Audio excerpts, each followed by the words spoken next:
करना, उसके दुख को हर लेना और उसको कहने की जरूरत ना पड़े, बोलने की जरूरत ना पड़े, जिस भाव से वो मेरे पास आया है कुछ ना मांगे तो भी जो दिल में सोच कर आया है वो उसको प्रदान कर देना। वो ओघड़नाथ है। बोलो गणनाथ भगवान की हर हर महादेव। उसको ओघड़नाथ कहते हैं। बिना सोचे बिना समझे आया और दिया।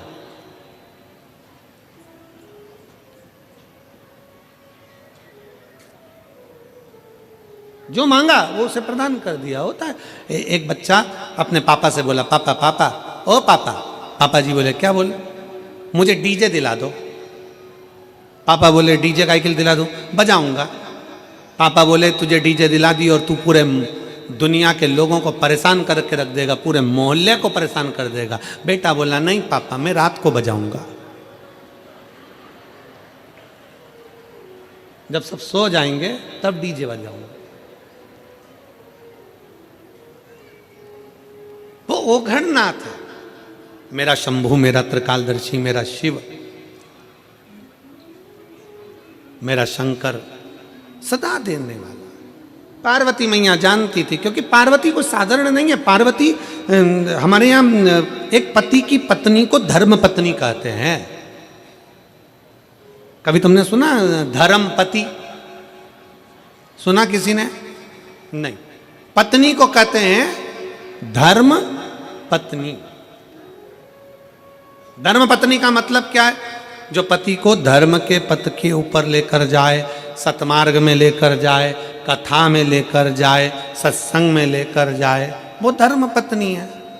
अब पत्नी को धर्म पत्नी कह सकते हो क्या? साले को धर्मशाला कहोगे? ये समझने वाला विषय। भाई वो साला है तो उसको धर्म लगाकर बोलोगे धर्मशाला? नहीं बोल सकते, कह नहीं सकते। पर केवल एक पत्नी ऐसी है जिसको धर्म पत्नी कहा जाता है, क्योंकि वो खुद के लिए नहीं जीती।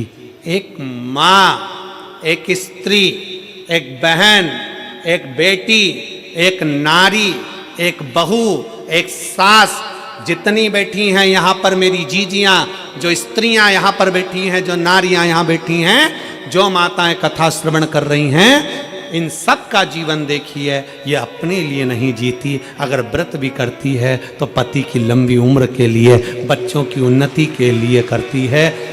अपना घर छोड़कर, अपने बाबुल का, अपने पिता का घर छोड़कर ससुराल में चली जाती है, और ससुराल में भी आधा इधर आधा उधर सोचती है मेरा ये भी घर है, मेरा वो भी घर है। परंतु मायके में रहती है तो लोग कहते हैं तू पराई है, और ससुराल में पहुंच जाती है तो लोग कह देते हैं पराई घर से आई। काय का छेड़?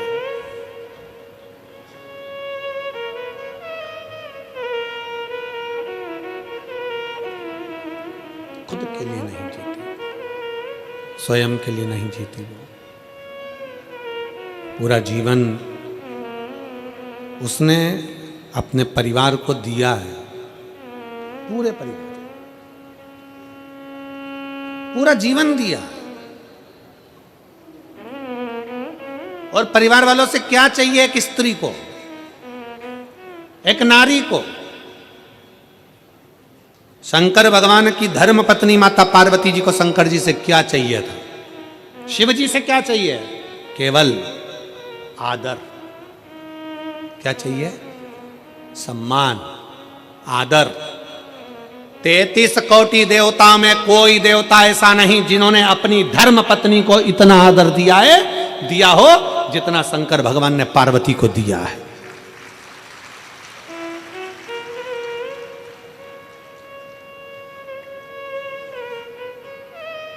कौन से देवता जिनकी पत्नी चली गई और वो रोए हों, कौन से देवता जिनकी पत्नी चली गई और तांडव मचा दिया हो? कौन से देवता जिनकी पत्नी चली गई और कंधे पर डालकर अपनी पत्नी के शव को भी तांडव मचा कर रख दिया हो? कितना प्रेम करते थे शंकर सती से कि कंधे पर शव डालकर उसका तांडव मचा कर रख दिया और अपनी पत्नी को ऐसे समाप्त नहीं होने दिया। शक्तिपीठ के रूप में आज भी भारत में विद्यमान कर कर रख दिया। क्या चाहिए स्त्री को?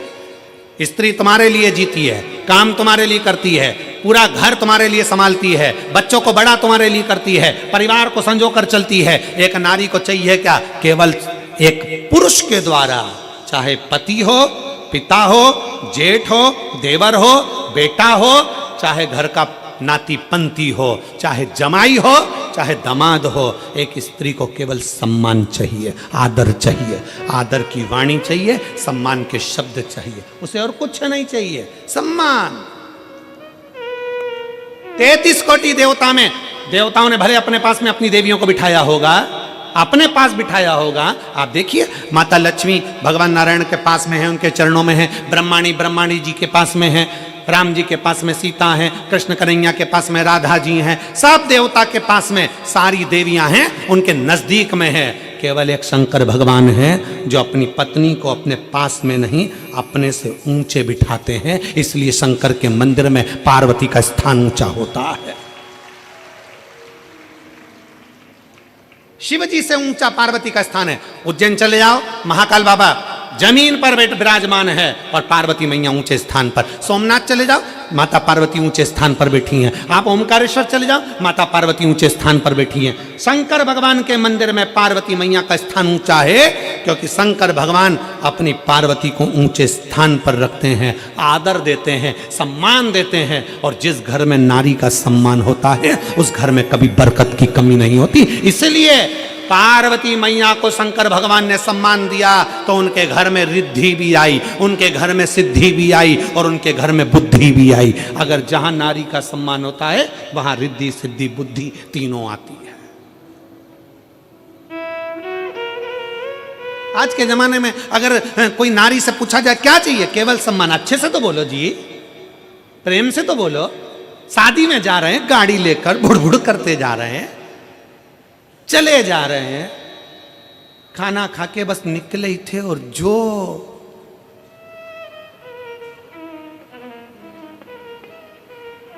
जो माचिस लगी और किस बात के लिए? थोड़ी सी कोई बात होगी उसके पीछे चिढ़कर जवाब दे दिया। चिढ़कर किसने? पति ने गुस्से में आकर चिढ़कर। अरे शादी में जा रहे हो, अच्छे से व्यवहार कर जाओ, नहीं जाना है तो बिल्कुल मत जाओ।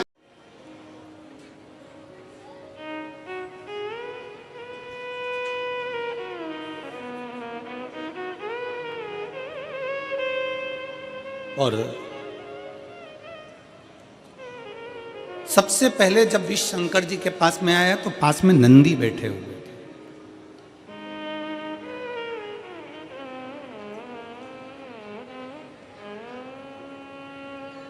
शंकर जी के सम्मुख में नंदी बैठे थे। जैसे ही देवता विष का कटोरा लेकर आए तो नंदी उठकर खड़े हो गए।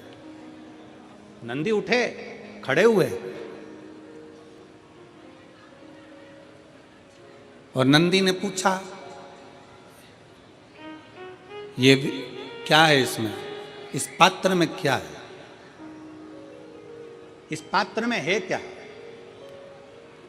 आप सबको मालूम होगा, आप सबके स्मरण में होगा कि शंकर भगवान को जब धतूरा चढ़ाया जाता है, धतूरा देखा है आप लोगों ने? जम के बोलो जरा, देखा है? तो कांटे कांटे होते हैं। शंकर भगवान को जब भी धतूरा चढ़ाया जाता है, शिव जी को जब भी धतूरा दिया जाता है तो धतूरा चढ़ाते समय नंदीकेश्वर शिव का नाम लिया जाता है। बेलपत्री आप चढ़ा रहे हैं, आप जो भी जप करें, स्मरण करें, वो आपके ऊपर है।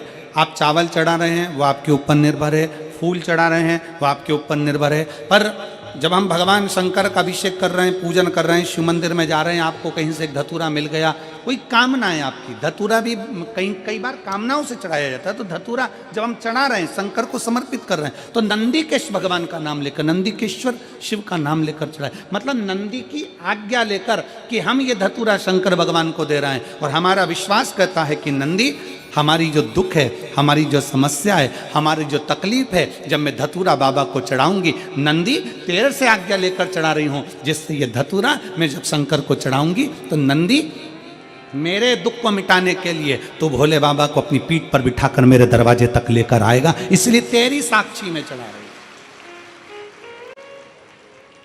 ये धतूरा मैं तेरी साक्षी में चढ़ा रही हूं, ये धतूरा मैं तेरी साक्षी में दे रही हूं।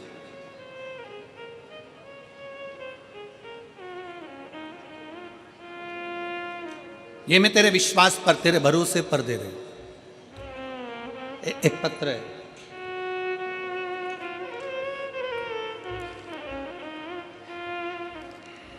मैं रीतु त्रिवेदी,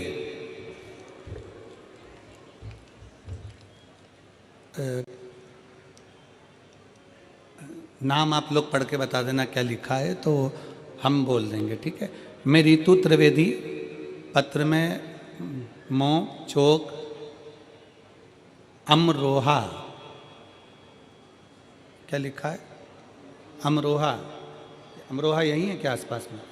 अच्छा, अमरोहा निवासी, फ़ोन नंबर मेरा ये है, कहीं बैठी हो तो हाथ हिला सकती हैं। बाबा की महिमा का मैं क्या गुणगान करूं। पति अमरदीप शर्मा को लीवर सिरोसिस हो गया था, जिसकी वजह से पेट में पानी भर गया था, तिल्ली बढ़ गई थी, हार्निया हो गया था, पीलिया हो गया था। हमने अमरोहा के 4-5 बड़े बड़े डॉक्टरों को दिखाया, उन्होंने कहा ठीक होने का कोई चांस नहीं दिखता, कोई लीवर बिल्कुल ख़राब हो गया है, इनकी सेवा करो क्योंकि हाथ पैर में बहुत ज़्यादा सूजन आ गई है, इनका इलाज लीवर ट्रांसप्लांट ही करना पड़ेगा जो दिल्ली में है। मैंने सोचा हमारे पास तो पैसे ही नहीं हैं, अमरोहा मुरादाबाद 3 महीने में जो पैसे थे वो लग गए, सब रिश्तेदारों के फ़ोन उठाना बंद कर दिया। मैंने बाबा से प्रार्थना की, बाबा क्या मेरी लाज नहीं रखोगे? मैं क्या हो गया? मैंने तो आपको जल चढ़ाना प्रारंभ कर दिया, क्या गलती हो गई बाबा? तब हम उनको दिल्ली के ILMBS हॉस्पिटल में लेकर गए। तबीयत ज़्यादा खराब हो गई, उनका ट्रांसप्लांट करना पड़ेगा, ये दिल्ली के हॉस्पिटल में बोल दिया गया, ILBS में बोल दिया गया। इसका खर्चा लगभग 50 से 60 लाख का आएगा। हमारा पास इतना धन नहीं था, फिर करें तो करें क्या? हमने भी बाबा का नाम लेकर कह दिया कि कहीं से भी पैसे की व्यवस्था करेंगे, आप तो ऑपरेशन की तैयारी करो। अब ट्रांसप्लांट करने के लिए लीवर की जरूरत पड़ेगी, कहाँ से दोगे? रिश्तेदारों की मदद नहीं मिल रही। बाबा के भरोसे पर 1 लोटा जल शिव को समर्पित कर बाबा से विनती करी, और विनती करी बाबा से, और सब दूर हमने फ़ोन किया पर कोई चांस नहीं लगा। आखिरी में करें तो करें क्या? क्या चीज़ हो मेरे पास में नहीं, सोचती हमारे पास तो क्या है, कुछ भी नहीं। जब मेरे पास में जब कुछ भी नहीं, तो बाबा पर आश्रित होकर 1 लोटा जल समर्पित कर बाबा को विनय कर दी। और गुरुदेव मैं क्या वर्णन करूं, लीवर तो बदलना था, कक्ष में भी लेकर चले गए, पर 9 नवंबर 2023 को भर्ती करा, 10 नवंबर को उनका ऑपरेशन होना चालू हुआ। ऑपरेशन के लिए लेकर गए तो जांचें पूरी चालू हो गई, और जांच करने पर वापिस बाहर आकर डॉक्टर बोले कि इनका लीवर डैमेज नहीं है, लीवर ने काम करना प्रारंभ कर दिया। अब हमारे पास में तो पैसा नहीं, तब डॉक्टर ने कहा काउंटर पर जाओ और तुम्हारा पूरा हिसाब बना लो। काउंटर पर पहुंचने पर हिसाब बनाया तो हिसाब में भी 1 रुपया देने का नहीं निकला। मैं बाबा को यहाँ धन्यवाद देने के लिए आई हूँ। कहीं बैठी हो, रीतु त्रिवेदी, अमरोहा निवासी, कहीं बैठी हो तो आ सकती हैं बेलपत्र लेने के लिए। शिव तत्व की प्राप्ति इसी को कहते हैं।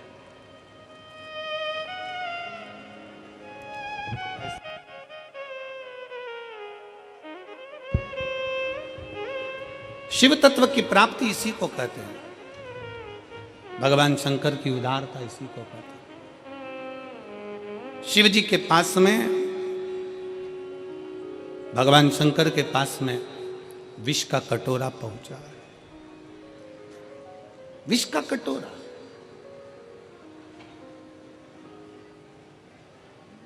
और जब भोलेनाथ जी के पास में विष का कटोरा आया, शंकर भगवान के पास में जब विष का कटोरा पहुंचा तो सबसे पहले नंदी ने पूछा। सबसे पहले नंदी पूछ रहा है। नंदी ने विचार किया, क्या है इसमें? कहा, देवताओं ने कहा इसमें विष भरा हुआ है। विष भरा, विष। हाँ, किसके लिए लेकर आयो? कौन पिएगा ये? देवताओं ने कहा ये विष हम भगवान शंकर के लिए लेकर आए। शिव पिएंगे? हाँ।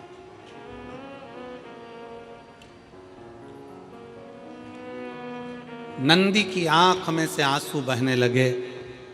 जैसे ही आंख में से आंसू बहे वहीं पर भृंगी खड़ा था और भृंगी ने पूछा कि ये आज नंदी तुम रो रहे हो? तुम्हारी आंख में आंसू भरे हुए? नंदी किस लिए? नंदी कहते हैं आज भोले बाबा के लिए। दुनिया के लोग कोई बेलपत्र लाता है, कोई जल लाता है, कोई दूध लाता है, कोई सामग्री लाता है, पर आज मेरे भोले बाबा के लिए विष आया।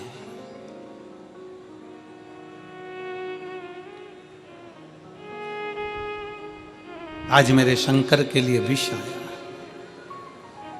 भृंगी ने मुस्कुराते हुए कहा, नंदी किस बात के लिए रोना? वो शिव है, देव अधिदेव महादेव है। अमृत पिए वो देव कहलाता है और जो विष पीता वो महादेव कहलाता है। घर का जो बड़ा होता है, घर का जो बुजुर्ग होता है, घर का जो बड़ो होता है, घर का जो बयो होता है, उसको बहुत जहर पीना पड़ता है, बहुत विष के घुट निगलना पड़ते हैं, बहुत पीना पड़ता है।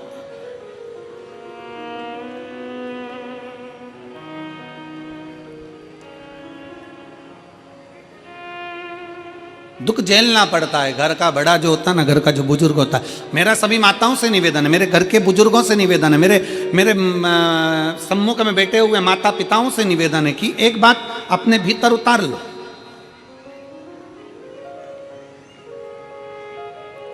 60 के बाद तुम्हारे सिग्नेचर तुम्हारे ऑफिस में नहीं चलते। चलते हैं? अरे जम के तो बोलो नहीं। 60 के बाद तुम्हारे सिग्नेचर तुम्हारे ऑफिस में नहीं चलते तो तुम अपने घर में क्यों चलाते हो? 60 के बाद अपने भीतर एक बात अंदर उतार के रखो कि 60 के बाद मुझे ऐसे रहना है जैसे अपने घर में एक बच्चा रहता है, सबसे व्यवहार बनाकर, सबसे प्रेम रखकर, किसी को टोकना नहीं है, किसी को अपशब्द कहना नहीं है, किसी को ताने देना नहीं है। अपनी चिड़चिड़ प्रवृत्ति, अपने भीतर का क्रोध, अपने भीतर का चिड़चिड़पन मुझे आज कथा के पंडाल में छोड़ देना है और घर जाऊंगी तो ऐसी जाऊंगी जैसे निर्मल हृदय से जाते हैं। अपने क्रोध को घर पर छोड़ दो, अपने क्रोध को पंडाल में छोड़ दो, अपने भीतर की जो चिड़चिड़ प्रवृत्ति है, जो अहंकार है, जो क्रोध है, जो हमारे भीतर का क्रोध समाया हुआ है, वो फेंक दे। और हम क्या करते हैं? हम ये विचार में रहते हैं, बहू को कुछ नहीं आता, बेटों को कुछ नहीं आता, बेटी को कुछ नहीं आता, दामाद को कुछ नहीं आता, छोटे भाई को कुछ नहीं आता, छोटी दुल्हन को कुछ नहीं आता, इसको कुछ नहीं आता, उसको कुछ नहीं आता, बस केवल अपने को। ना 60 की अवस्था के बाद में ये विचार करना है कि हमको थोड़ा सा संभाल कर अपनी जिंदगी को जीना है। खूब अच्छे से रहो, एक से बढ़कर एक साड़ी पहनो, एक से बढ़कर एक सूट पहनो। 60 के बाद में तुम खूब अच्छे कपड़े पहनो, हम मना नहीं करेंगे, खूब अच्छे अच्छे जेवर पहनो, आभूषण पहनो, रतन माणिक मोती पहनो, अच्छा अच्छा खाओ पियो, एंजॉय करो, पर इतना याद रखो कि 60 की अवस्था के बाद में अपनी वाणी पर थोड़ा सा संयम रखो, अपने व्यवहार को प्रबल बनाओ, अपनी वाणी को प्रबल बनाओ, मिठासता से परिपूर्ण बनाओ, मिठासता से।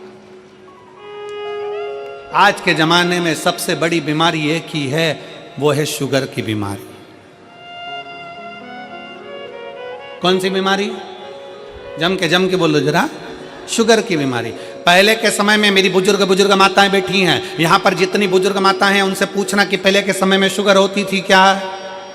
जम के बोलो जरा। नहीं, पहले के समय में चाय इतनी मीठी पीते थे कि होठ चिपक जाते थे, और चाय पी के सो जाते थे तो चींटी चिपक जाती थी। बोलो सही है कि गलत है? और इतनी सी चाय पीते थे क्या? हाफ कप पीते थे क्या? नहीं।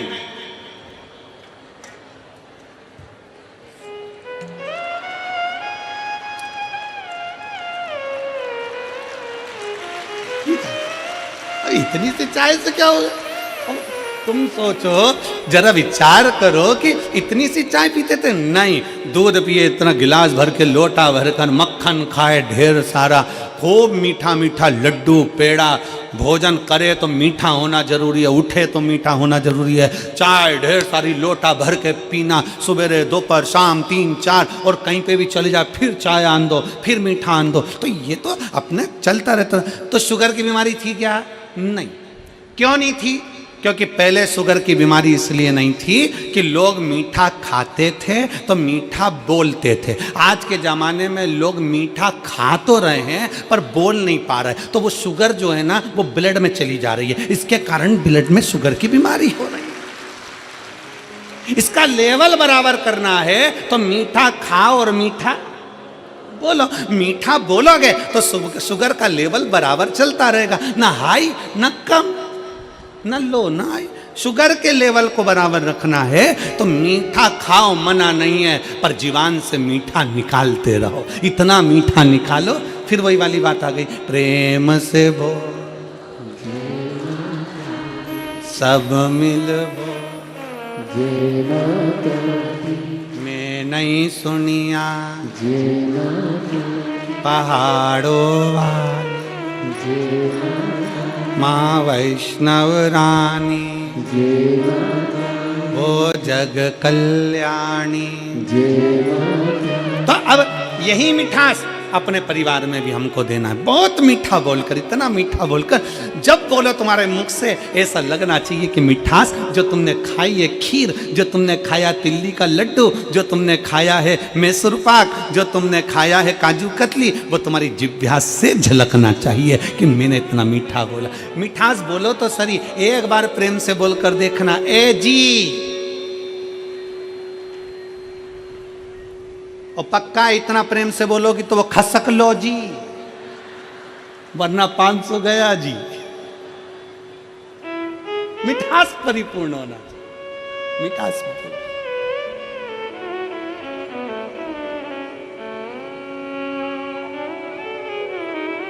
इस प्रेम की वाणी को बढ़ाना। नंदी और नंदी के मन में भाव आया, नंदी रो रहे हैं, रो रहे। भृंगी ने कहा क्यों रोना, घर का जो बड़ा है ना, घर का जो बुजुर्ग है ना, घर का जो बयो है ना, वो विष बहुत पीता है, बहुत पीता। आप बहुत बुढ़ापा आए ना तो बहुत अच्छी जिंदगी जियो, मना नहीं है, बस इतना जरूर याद रखो कि अपनी वाणी में, व्यवहारिकता में कमी मत। बहुत खुश होकर जियो। और मेरा बहुओं से निवेदन है, बेटियों से निवेदन है, आपकी भी व्यवहारिकता में और आपकी भी वाणी में कमी मत आने देना। क्यों? क्योंकि एक सीरियल पहले चला था, सास भी कभी बहू थी।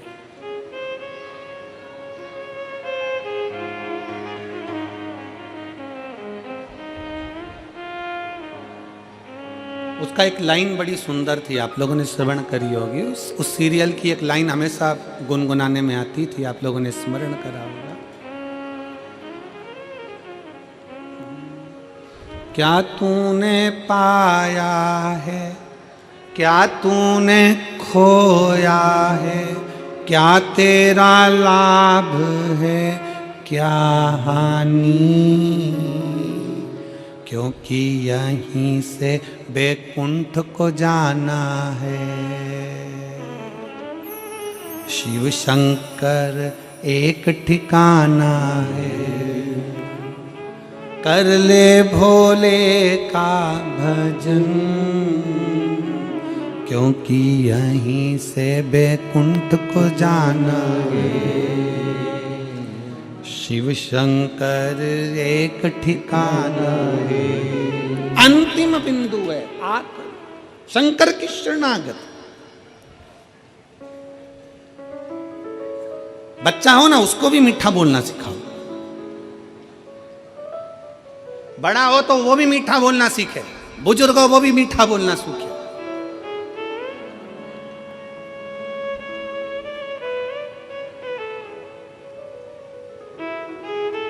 जितना प्रेमवश बोल सकते हो उतना प्रेमवश बोलिए। शिव कथा कर रही है, सम्मुख में विष का कटोरा, देवता लेकर खड़े हैं। विष पिलाने के लिए देवता जो विष पिलाने आए हैं तो शंकर भगवान का गुणगान कर रहे हैं, शिव की स्तुति कर रहे हैं, गुणगान कर रहे हैं।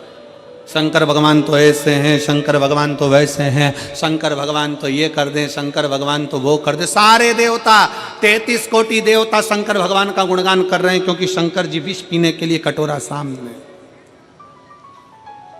सावधान मेरठ, सावधान, जब किसी को आपसे काम निकालना है तो वह आपका बहुत गुणगान करेगा, बहुत। जब किसी को आपसे काम निकालना है बहुत गुणगान करेगा, और काम निकला तो गुणगान करेगा नहीं, फिर कोई कुछ बोलेगा नहीं। इसलिए सावधान रहें, सावधान। कोई बहुत ज्यादा प्रशंसा करे ना आपकी, बहुत ज़्यादा प्रशंसा करे तो हाथ जोड़ लिया करो, और अपने भीतर जो भगवान बैठा है ना उस शंकर को धन्यवाद दिया करो। ये प्रशंसा मेरी नहीं है बाबा, ये प्रशंसा तेरी है, क्योंकि कथा तू करा रहा है, कथा तू सुन रहा है, कथा तू बोल रहा है। मैं सुन भी नहीं रहा, मैं करा भी नहीं रहा, और मैं बोल भी नहीं रहा, ये सब कुछ तेरा, मेरा है ही नहीं कुछ।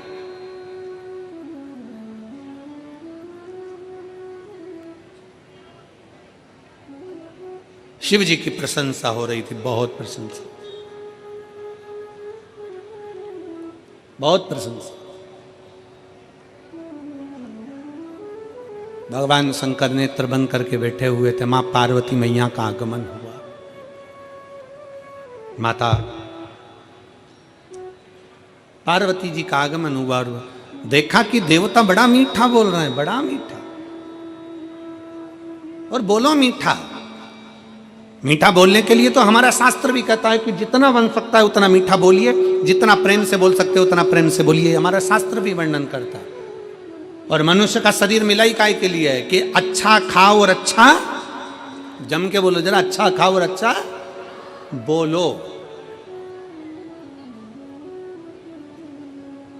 वो एक बचपन में हम हमारे बच्चे लोगों को पढ़ाते थे, तो बचपन में एक पोयम चलती थी, मिट्टू मिट्टू तोता डाली ऊपर सोता, हरी मिर्ची खाता। इधर चलती है कि नहीं चलती है? अरे बोलो तो जम के, चलती है? छोटे छोटे बच्चों को याद होगी। मिट्टू मिट्टू तोता डाली ऊपर सोता, हरी मिर्ची खाता, राम राम बोलता। कितना ज्ञान की पोयम है कि मिट्टू तोता कड़वी मिर्ची खाकर, तोता इतनी तीखी मिर्ची खाकर भी भगवान का नाम ले लेता है, तोता इतनी कड़वी मिर्ची खाकर, इतनी तीखी मिर्ची खाकर भी मीठा बोल लेता है, और इंसान इतना मीठा खाने के बाद भी 24 घंटे मुंह से इतनी गाली बोल लेता है।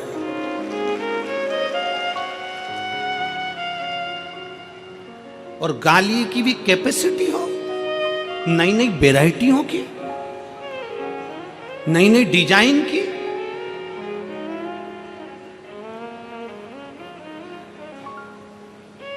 कितना सुंदर है। एक पक्षी भी हमको सीख दे रहा है कि पक्षी अगर कड़वी चीज खा रहा है, पक्षी अगर तीखी चीज खा रहा है तो भी मीठा बोल रहा है। तो ये तो हम मनुष्य हैं, हम मानव में ये विद्वत्ता होना चाहिए, हम मनुष्य में वो विद्वत्ता होना चाहिए, हम मानव में वो प्रेम और वो विद्वत्ता प्रबल होना चाहिए कि हम कितना मीठा बोले, हमारी मिठास क्या हो, हमारे शब्दों की वाणी का प्रभाव क्या हो।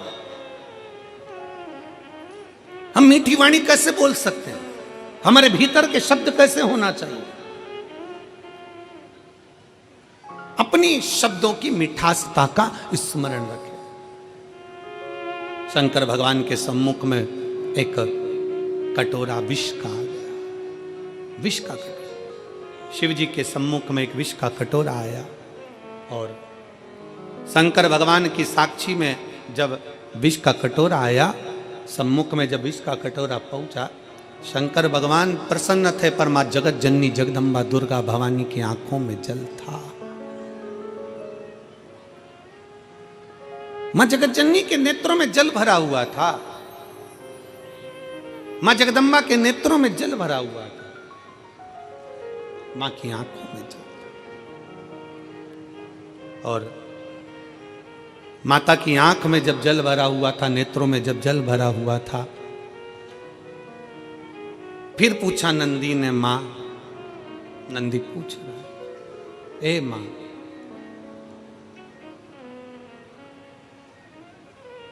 आप आंसुड़ा क्यों ढलका रही हो मां? आपके नेत्रों में जल क्यों है? किस लिए?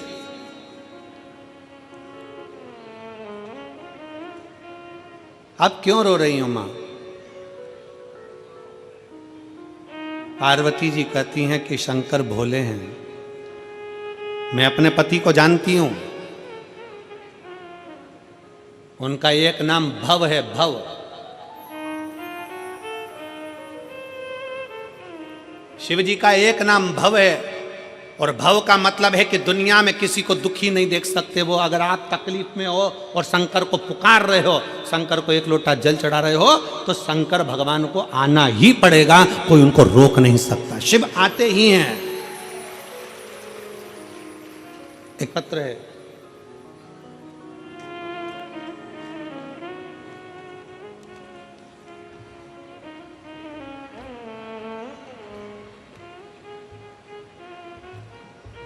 मेरा नाम पुष्पा गंगवार, मेरे पापा का नाम श्री हेमराज गंगवार तथा मेरी माँ का नाम श्रीमती नथो देवी है। कहीं बैठी हो तो हाथ हिला सकती हैं, अगर कहीं बैठे हो आप ही हैं, ऐसा हाथ हिला दो एक बार। आ जाइए, एक बेलपत्र ले जाओ, आ जाओ, वापिस हाथ हिलाओ एक बार। पुष्पा गंगवार, हाँ हाथ हिलाओ एक बार, ठीक है, दिख गए, दिख गए, दिख गए।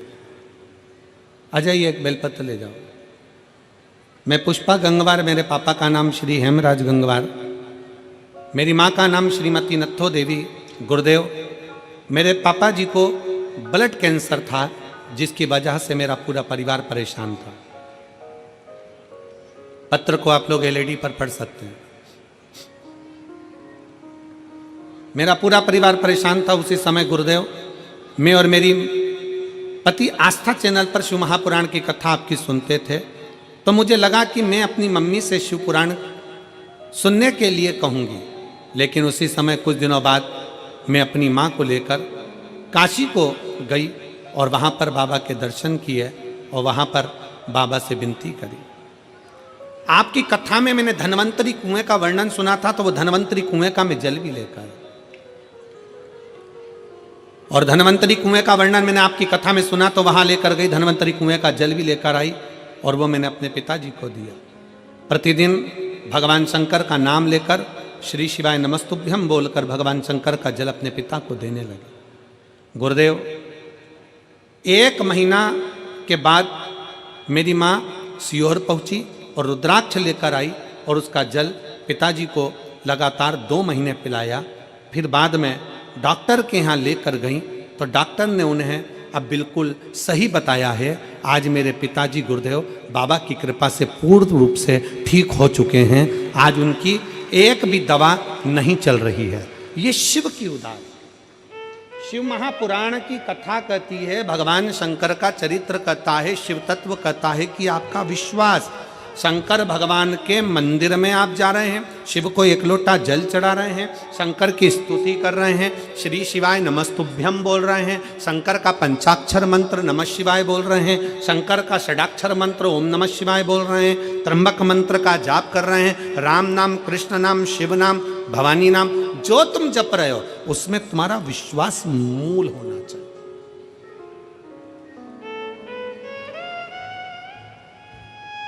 पार्वती जी को चिंता इस बात की लग गई, नैनों में जल भरकर नंदी कह रहे हैं, मां शंकर भगवान को रोकना, ए मां शिव जी को रोको वो विष ना पिए, शिव जी को रोका जाए कि वो विष ना पिए।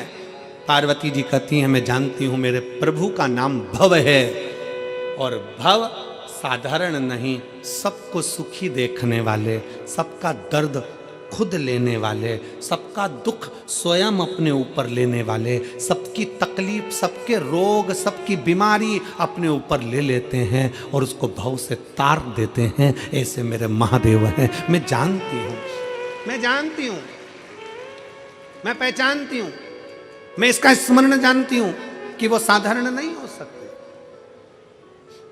ये मैं जानती हूं कि शिव मानेंगे नहीं और देवताओं के हित के लिए वो विष पी जाएंगे, विष का पान करेंगे।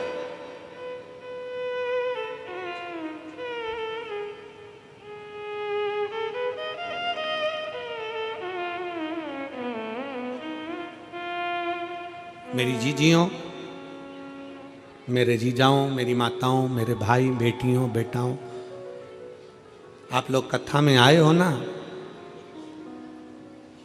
कितना किसका दुख है, किसकी कितनी तकलीफ है, आप खुद जानते हो। हमें मालूम नहीं है, हम कोई अंतर्यामी मंतर्यामी नहीं है, और ना तुम्हारा हम भूत जानते हैं, ना तुम्हारा हम वर्तमान जानते हैं, और ना हम तुम्हारा भविष्य जानते हैं। हमें हमारा ही नहीं मालूम तो हम तुम्हारा क्या खाक बताएं? हमें हमारा ही नहीं मालूम तो हम तुम्हारा क्या बताएंगे? ना हम तुम्हारा वर्तमान बताएंगे, ना हम तुम्हारा भविष्य बताएंगे, ना हम तुम्हारा भूत बताएंगे, क्योंकि ये तीन काल है, भूत वर्तमान और भविष्य, और तीन काल का अधिपति मेरा शंकर है, इसलिए उसको महाकाल कहते हैं। इस तीन काल का अधिपति मेरा शंकर है, इसलिए त्रिकालदर्शी, तीन काल का दर्शी, तीन काल को जानने वाला, उसको महाकाल कहते हैं। हम आपका ना भूत जानते हैं, ना वर्तमान जानते हैं, ना भविष्य जानते हैं, इसलिए आपसे हाथ जोड़कर निवेदन है, हमारे चक्कर में मत पड़ना, पर इतना याद रखना, उस महाकाल के चक्कर में पड़ जाना, तीनों काल क्लियर हो जाएंगे।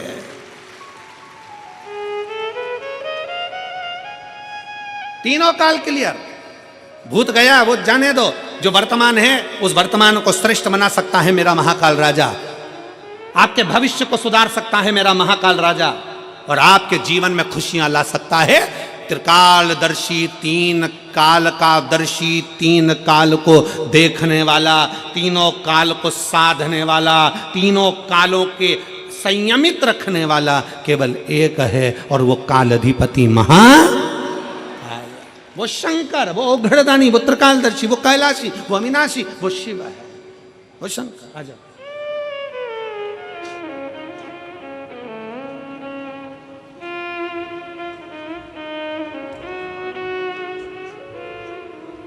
पुष्पा गंगवार, ये आपके पिताजी लो मां।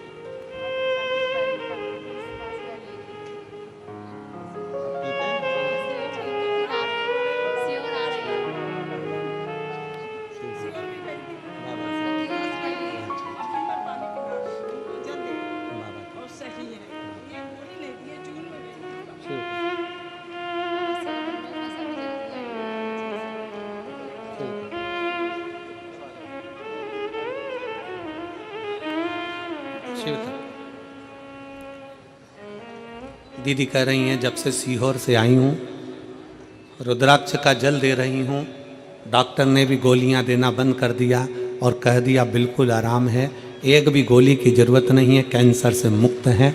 ये शिव तत्व है, ये शंकर। एक विश्वास, शंकर को भव कहा गया, शंकर को भव, शंकर को भव, इसीलिए आप लोगों को बारंबार स्मरण में लाते हैं कि शिव के सिवा कहीं दिल ना, शिव के सिवा कहीं दिल ना लगाना, वरना पड़ेगा तुझे आंसू बहाना, वरना पड़ेगा तुझे आंसू बहाना। आप शंकर की भक्ति में अगर डूबे हो, शिव का एक नाम है भव। भव का मतलब है सबको सम देखना, सबको श्रेष्ठ देखना, सबको सुखी देखना, सबका कल्याण करना, सबको उत्तमता में देखना। किसी का रोग है अपनी ओर खींच लेना, किसी की तकलीफ है अपनी ओर खींच लेना, किसी को कष्ट है अपनी ओर खींच लेना। शिव महापुराण की कथा कहती है, जब हम भगवान शंकर के मंदिर में एक लोटा जल चढ़ाने के लिए आतुर होते हैं, शंकर के मंदिर में एक लोटा जल लेकर जब अपने घर से निकलकर शंकर के मंदिर तक पहुंचते हैं, हमारे भीतर के ना जाने कितने कितने पाप, कितने कितने कष्ट, कितने कितने रोग, कितनी कितनी बीमारियां अपने आप मिट जाती हैं।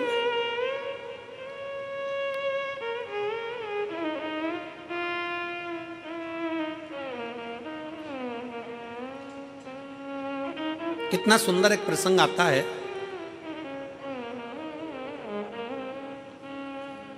घर का माहौल ठीक करने में सबसे बड़ी जवाबदारी होती है घर के पितरों की।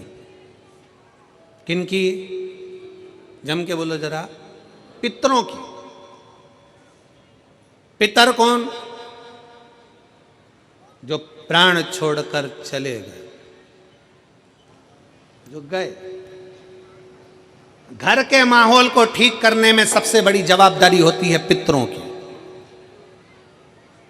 सबसे बड़ी जवाबदारी है पितरों। पितर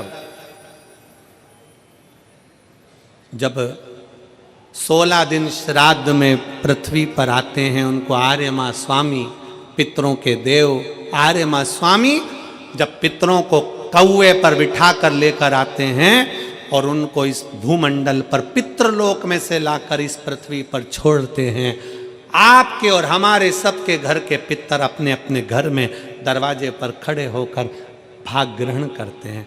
आप भोजन बनाते हो, ब्राह्मण को भोजन देते हो, गाय को देते हो, कुत्ता का भोजन देते हो, कौवे का भोजन देते हो, भूखे को भोजन देते हो, अन्न पानी देते हो, वो पितर लेते हैं। कितने दिन लेते हैं? जम के बोलो जरा। 16 दिन। 16 दिन पितरों ने तुमसे अन्न भाग लिया, पानी लिया, भोजन लिया, धूप लिया, ध्यान लिया। 16 दिन तक पितरों ने धारण करा। पितर 16वें दिन यहाँ से जाने लगते हैं। जब पितर जाते हैं, उस समय पर जाते हुए पितरों के सामने आर्य मां स्वामी खड़े होते हैं, पितरों के देवता, और कहते हैं, पितरों तुम्हें 16 दिन तुमने इनके घर का भाग ग्रहण करा है, 16 दिन तक तुमने इनके घर का खाया है, तो तुम इनको वर्ष भर सुखी रहने का वर देकर जाइए। वर्ष भर सुखी रहने का वर देकर जाइए। इनका घर का माहौल ठीक कर कर जाइए, इनके घर की अशांति मिटा कर जाइए, इनके घर में सुख समृद्धि देकर जाइए। ये आर्य मां स्वामी कहते हैं, पितरों के देवता कहते हैं।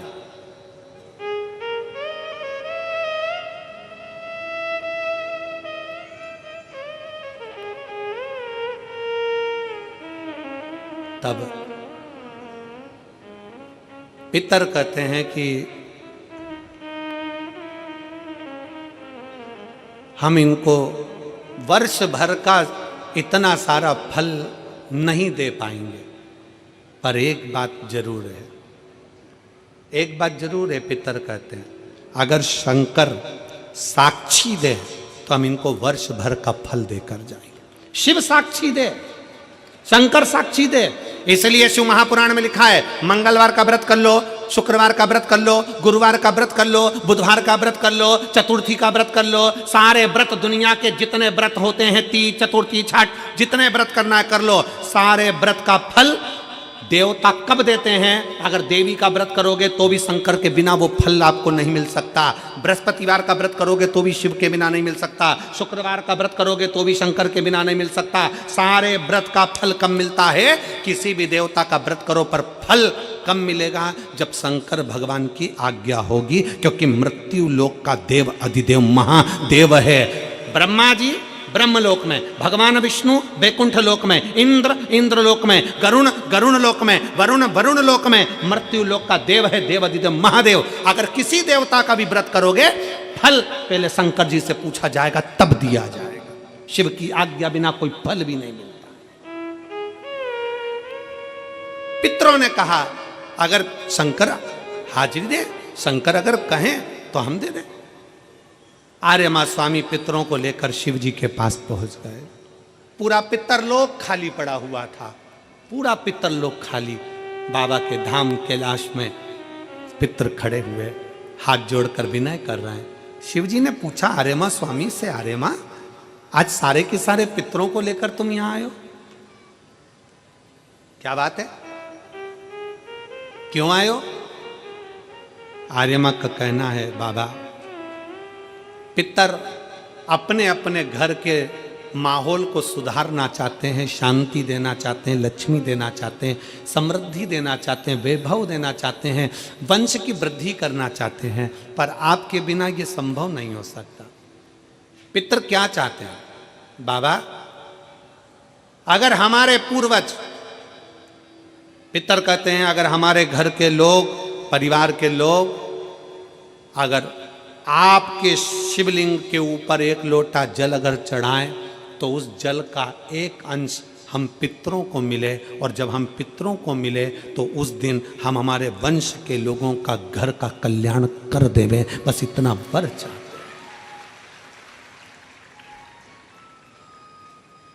शिव महापुराण की कथा कहती है शंकर भगवान को जब घर में से एक लोटा जल लेकर निकलते हो ना, जब शिव को एक लोटा जल चढ़ाते हो ना, उसका एक अंश पितरों को मिलता है। और जब घर में पितरों को अंश, एक लोटे जल में से थोड़ा सा अंश पितरों को भगवान शंकर देते हैं तो घर के पितर तुम्हारे को वर प्रदान करते हैं, तुम्हारे घर में शांति का अनुभव होता है और वैभव और सुख और वंश की वृद्धि होती है। शिव के करीब में पितर भी विराजमान। कई लोग मंदिर के अंदर, एक पत्र है, उस पत्र में बहन जी ने एक प्रश्न किया,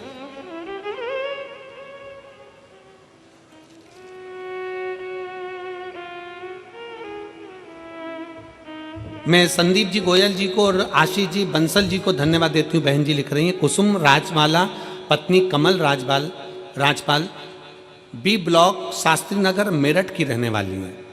तो उन्होंने लिखा है कि मैं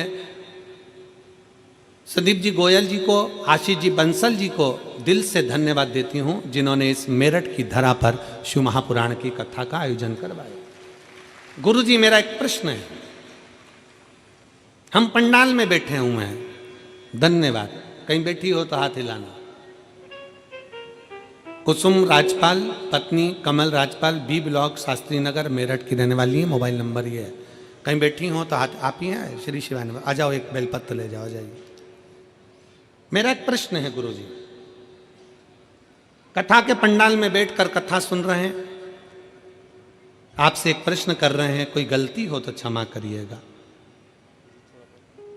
गुरुदेव प्रश्न यह है कि हमने सुना है कि हरि और हर अर्थात विष्णु और महादेव दोनों एक हैं, क्या ये सत्य है? मेरा दीदी से निवेदन है, हरि और हर में कोई अंतर नहीं है, दोनों एक ही हैं।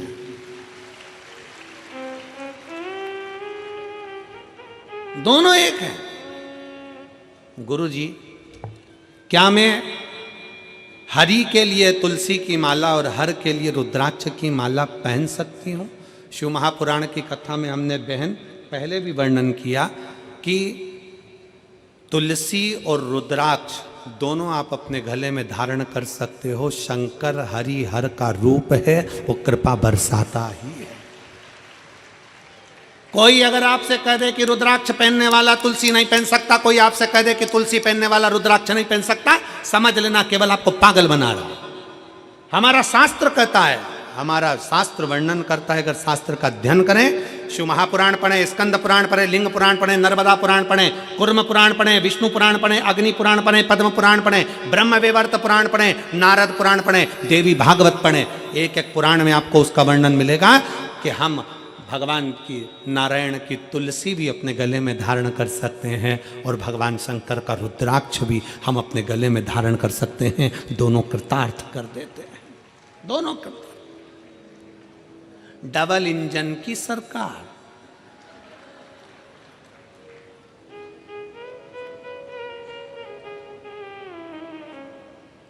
डबल इंजन दोनों है। भगवान नारायण भी, और फिर निवेदन है,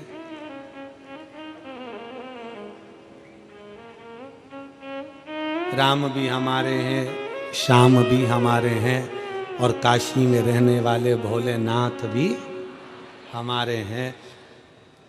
सनातन धर्म में बस सबसे बड़ी खूबी इसी चीज की है कि तुम राम भजो, कृष्ण भजो, शिव भजो, भवानी भजो, तुम्हारी मर्जी पड़े, जिस देवता को भजो, पर निवेदन इतना सा है कि किसी और धर्म को मत भजो।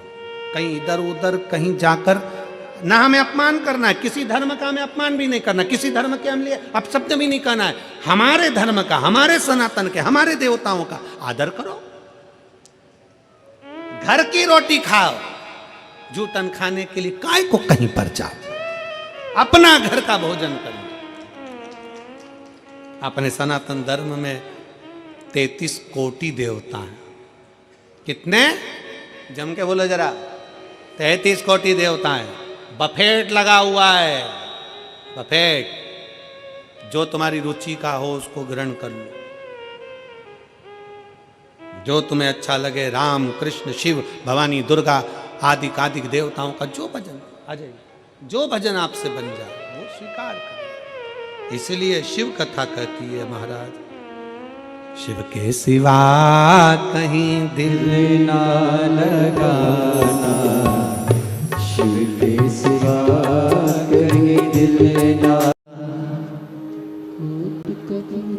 सुने परना पूत कपूत, सुने परना माता सुनी गो माता, सब पे करुणा दर्शाने वाली, बिगड़ी बनाने वाली, दुनिया के झगड़े निवारती हो मैया, हम सब उतारे तेरी आरती। मां कही अब शंकर को विष पीने दो, शिव को विष पान करने दो, करने दो। विष पीना है, पिए। शिव को विष का पान करने दो, पीने दो। शंकर विष पिए, पीने दो, विष का पान करने दो उनको।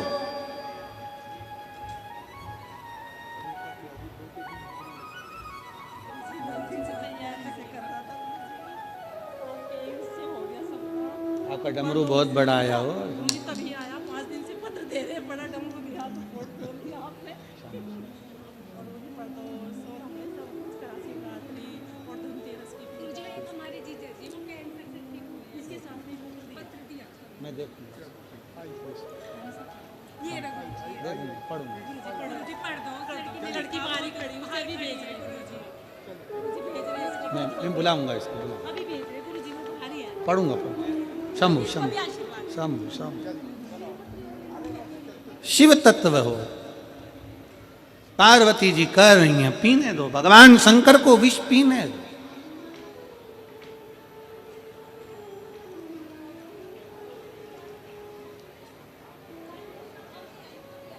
मां शिव जी अगर विष पिएंगे तो क्या शंकर रहेंगे? नंदी के शब्द हैं। पार्वती जी कहती हैं, नंदी तो चिंता मत कर। एक स्त्री, एक नारी, भारत की भूमि की नारी एक ऐसी नारी होती है जो काल से भी पति को छुड़ाकर लेकर आ जाती है। वो स्त्री भारत भूमि की होती है।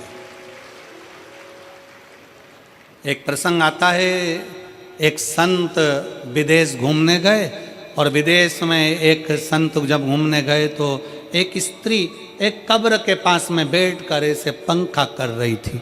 कब्र के पास बैठकर पंखा कर रही थी तो संत ने पूछ लिया कि तुम ये क्या कर रही हो? तो किसी ने कहा कि पति मर गया, हवा कर रही है। पति मर गया। भारत के संत को लगा कि हमारे यहाँ की नारी से बड़ी नारी है विदेश की नारी, जो पति मर गया कब्र के अंदर सो रहा है तो भी पंखा कर रही है। इससे बड़ी सातित्ववान कौन होगी? तो संत ने पूछा, तुम ये पंखा क्यों कर रही हो? तो वो स्त्री बोली, हमारे देश का नियम है जब तक पति की कब्र सूख नहीं जाती तब तक हम दूसरी शादी नहीं कर सकते, इसलिए सुखा रही, हवा कर करके सुखा। संत जान गए भारत की नारी के आगे सब नारियां फीकी हैं, क्योंकि भारत माँ है, सभ्यता और संस्कृति की देने वाली है। बोल भारत माता की जय। ये सभ्यता और संस्कृति की देने वाली है। ये भारत की भूमि साधारण है।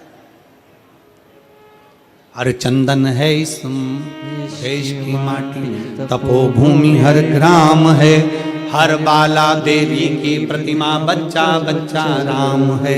जिसके सैनिक समर भूमि पर गाया करते गीता है, उसी माटी के हल्के नीचे खेली करती सीता है। ये वो माटी है, ये वो भूमि है जहां पर भारत की माताएं अपने पति के लिए जोहर कर जाती हैं। ये सहज भूमि है? नहीं।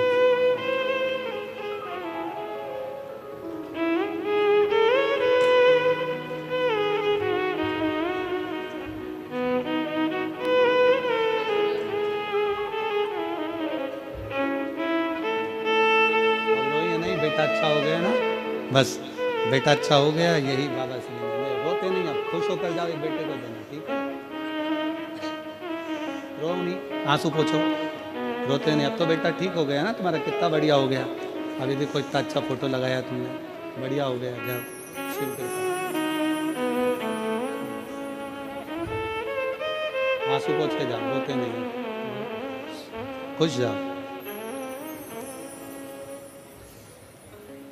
शिव शंकर ओघड़दानी त्रिकालदर्शी कैलाशी अविनाशी। मां बाबा विष पी रहे हैं, पीने दो।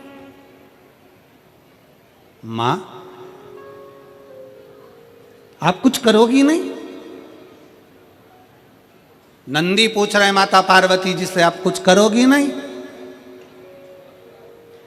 भगवान शंकर को देखते देखते, जैसे ही शंकर भगवान ने, जैसे ही भोले बाबा ने, ओघड़नाथ ने, मेरे शंभू ने, त्रिकालदर्शी कैलाशी ने हाथ में विष का कटोरा लिया, मुख में विष पीने वाले थे, इतनी देर में तो मेरी जगत जननी जगदम्बा दुर्गा शंकर भगवान के कंठ पर जाकर बैठ गई।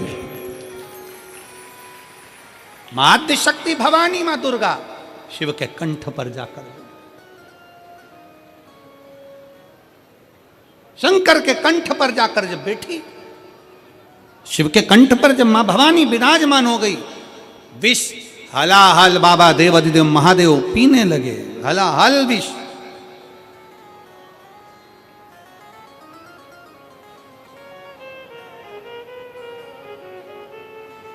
और कर्पूर घोरम करुणावतारम संसार सारा भुजगे सदा वसन्तं हृदयारविन्दे भवं भवानी सहितं नमामि। भगवान शंकर के कंठ पर माँ भवानी माँ जगत जननी दुर्गा विराजमान हो गई। विष अंदर उतरता, विष अंदर जाता, पर माँ जगत जननी कंठ पर बैठकर आदि शक्ति माँ दुर्गा ने हाथ में झेल लिया, देवी ने भीतर झेल लिया। दुनिया के लोग कहे भगवान शंकर का कंठ नीला हो गया क्योंकि विष पिया, नहीं, माँ काली, माँ भद्रकाली, माँ काल का माँ दुर्गा जब कंठ में जाकर बैठ गई और हलाहल विष को हाथ में जब झेला है तो भगवान शंकर के कंठ में माँ अम्बा विराजमान होती है तो कंठ भी नीला नजर आता है। वो नीलकंठधारी कहला जाता है, नीलकंठ।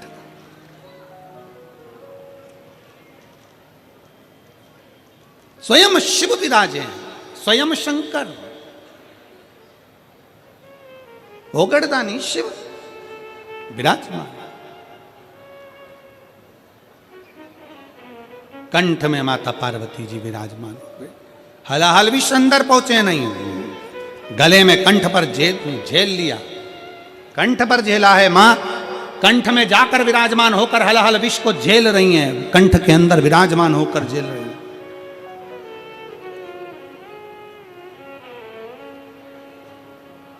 समय आया, भगवान शंकर की देवताओं ने स्तुति करी, बहुत बहुत भाव से कहा कि नमामि शमीशान निर्वाण रूपम विभुं व्यापकं ब्रह्मवेद स्वरूपम। माता पार्वती को देखकर कंठ पर मां विराजमान है, शंकर जी का बड़ा सुंदर स्वरूप है, और उसे देखकर मां सारे देवता मिलकर स्तुति करने लगे, गजब है प्रभु, भगवान देवता अमृत का पान कर रहे हैं और देवाधिदेव महादेव विष पी कर भी महादेव बन जाते हैं। जो अमृत पिए वो देव और जो विष पिए वो महादेव, विष पीने वाला देवाधिदेव महादेव। आगे वर्णन आया, माता पार्वती मैया स्नान करने के लिए गई और शरीर पर जो उपटन लगा था उस उपटन से एक पुतले का निर्माण किया।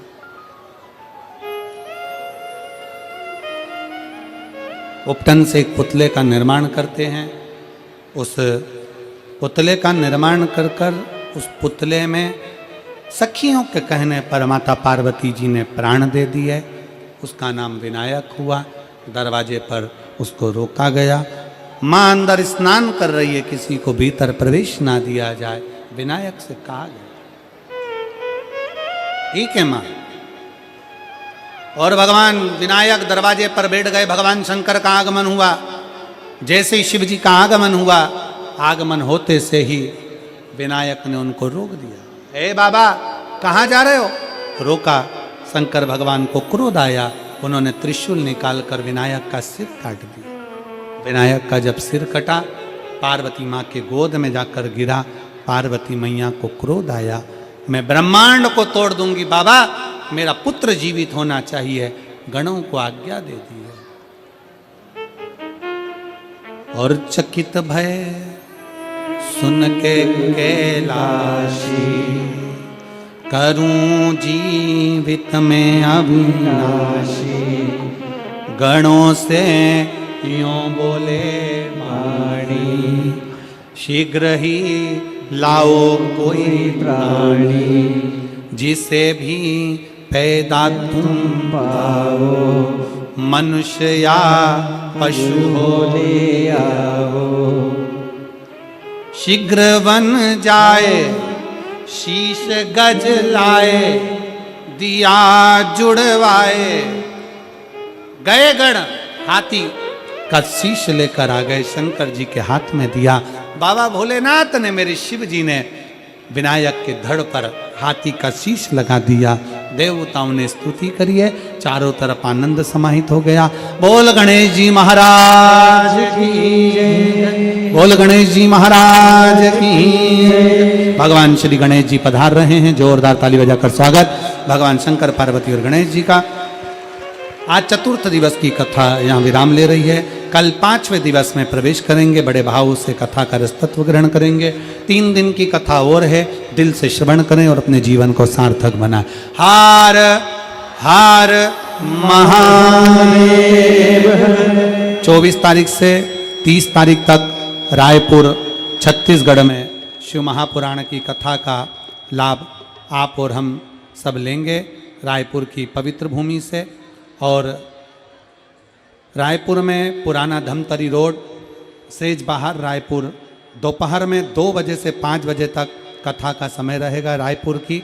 छत्तीसगढ़ वालों को बहुत बहुत साधुवाद जो 2024 के विराम की कथा का लाभ आप लोग रायपुर छत्तीसगढ़ में ले रहे हैं। बड़े आनंद से आप और हम कथा 2 बजे से 5 बजे तक को श्रवण करेंगे, बड़े भाव से कथा का लाभ लेंगे। हर हर जय जय श्री राधे। सभी भक्तों को हर हर महादेव सादा जय श्री कृष्णा श्री शिवाय नमस्तुभ्यम। व्यासपीठ को नमन करते हुए हम सबके प्रिय, हम सबके लाडले ठाकुर कल्लू जी महाराज के चरणों में नमन करते हुए परम सत्य